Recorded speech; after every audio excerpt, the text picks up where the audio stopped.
In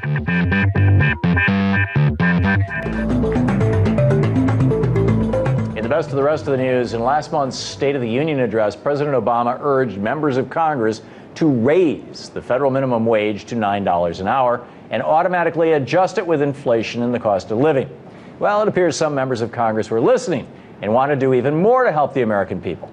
Earlier today, Democratic Senator Tom Harkin of Iowa and Democratic Congressman George Miller of California introduced legislation that would increase the federal minimum wage to $10 an hour and fix it so that it automatically keeps pace with the cost of living.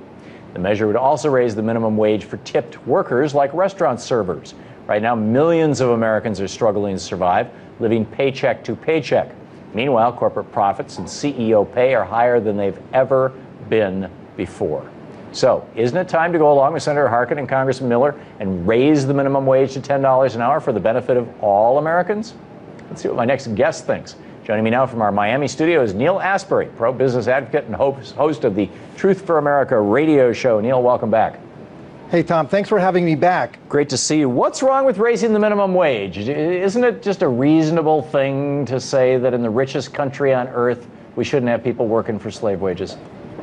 Well, first of all, I don't know why the dialogue is not about the 26 million unemployed and underemployed Americans, but this is all. Well, we can have a conversation about whether the government should be the employer of last resort if you want, but that has nothing to do with the minimum wage. But this is all a distraction about the failed policies of why we're not getting our people to work. But we've raised the minimum wage 22 times since 1938, and the Department of Labor themselves says there's empirical evidence that we lose jobs. In fact, in 1938, when we raised the minimum wage, we lost 13% of our minimum wage jobs. In today's economy, that would be 2.5 million more job losses that we would have, Tom. Let's create the environment that creates jobs, not that takes away jobs from our economy. 1938 was a recession that was caused by Franklin Roosevelt doing what the Republicans demanded, and you know that.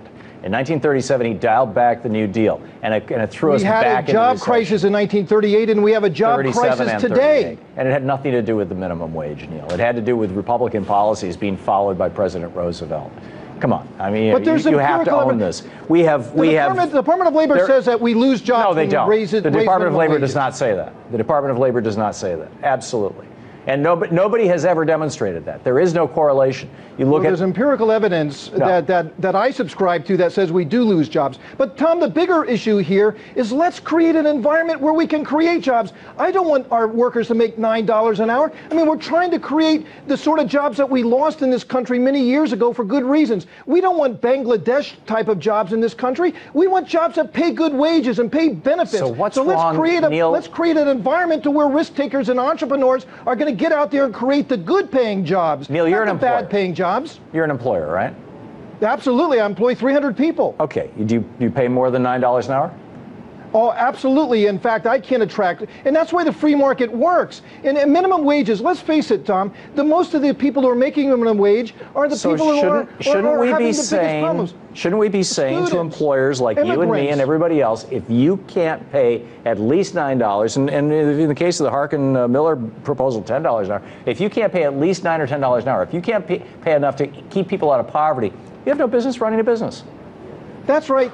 Tom, and I brought manufacturing jobs back to America, and that's why I could pay more. And there's many more people out there like me who want to bring jobs back to America. Let's create the What's wrong with simply saying that's the new floor for America?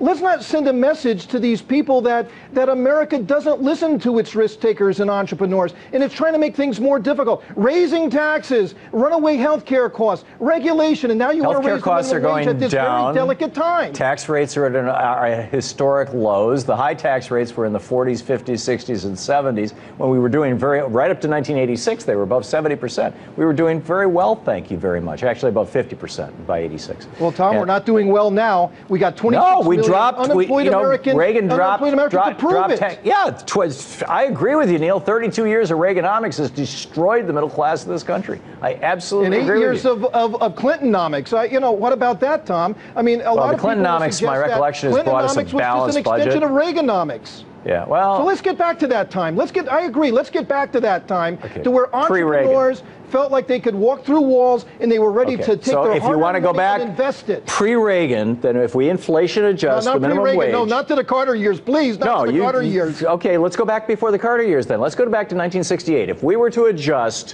which was a boom year, if we were to adjust the minimum wage today for inflation to 1968, it would be $10.35 an hour.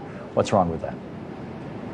Well, Tom, I think that the free market right now is telling us that America's doing something wrong. We're not creating jobs in this country. So let's focus on creating jobs. Let's take this discussion about the 26 million. Why are we talking about people who have jobs? Let's talk about the people who don't have jobs. I thought we were talking about the minimum wage. I mean, if you want to talk about jobs. But the minimum wage is tied to people having jobs. And so is our trade policy, and so is our taxation policy. Neil, we've got to wrap it up. Neil, thank you so much for being with us. Neil Asbury. Okay.